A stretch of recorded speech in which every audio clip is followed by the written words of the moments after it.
থেকে রুমের দরজা ধাক্কিয়ে কিন্তু তারা রুমের ভিতরে ঢুকে তার পদত্যাগের দাবি তুলেছেন এবং শিক্ষার্থীদের মাঝে কিন্তু দুটি দলে বিভক্ত হয়ে গিয়েছে। তার মধ্যে একটি দল অধ্যক্ষের পক্ষে এবং অন্য দল অধ্যক্ষের পদত্যাগের দাবিতে।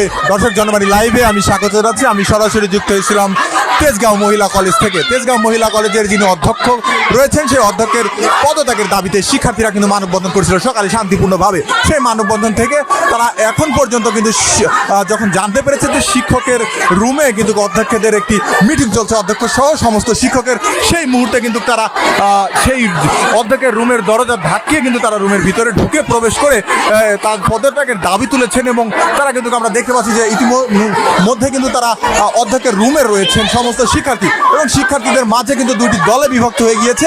তার মধ্যে একটি দল অধ্যক্ষের পক্ষে এবং অন্য দল অধ্যক্ষের পদত্যাগের দাবিতে সেই মানববন্ধন করছে। দর্শক যেমনটি দেখছেন এখানে কিন্তু আমরা দেখছি এই কলেজের সমন্বয়ক সহ যারা রয়েছেন বাকি শিক্ষার্থীরা যারা এই বৈষম্য বিরোধী ছাত্র আন্দোলনে অংশগ্রহণ করেছিলেন, তাই সেই সমস্ত শিক্ষার্থীরা কিন্তু ইতিমধ্যে কিন্তু এই আন্দোলনকে এবং এই শিক্ষকের পদত্যাগের দাবিতেই তারা এই বিক্ষোভ তুলছেন। দর্শক যেমনটি দেখছেন আমি সরাসরি সংযুক্ত রয়েছিলাম জীবন ইসলাম। দর্শক আমরা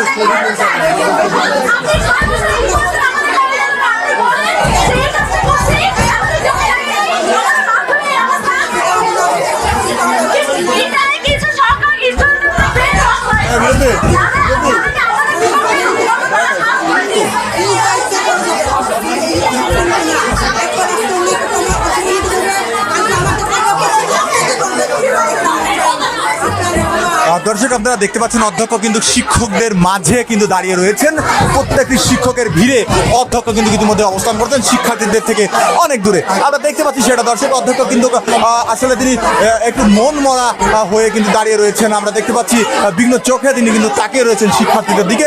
শিক্ষার্থীরা বারবার একই স্লোগান একই কথা বলছে যে শিক্ষকের পদত্যাগ চাই, অধ্যক্ষের পদত্যাগ চাই। যেমনটি জানাছিলেন যে তিনি দীর্ঘ 6 বছর অনেক বৈষম্য সৃষ্টি করেছেন এই তেজগাঁও মহিলা কলেজে, সেই বৈষম্যের কোনো ঠাঁই হবে না যেমনটি শিক্ষার্থীরা বলছিলেন। দর্শক আমরা দেখতে পাচ্ছি অধ্যক্ষ কিন্তু আপনারা দেখতে পাচ্ছেন অধ্যক্ষ কিন্তু দাঁড়িয়ে রয়েছেন এবং বিভিন্ন শিক্ষকের সঙ্গে অধ্যক্ষ কথা বলার চেষ্টা করছেন।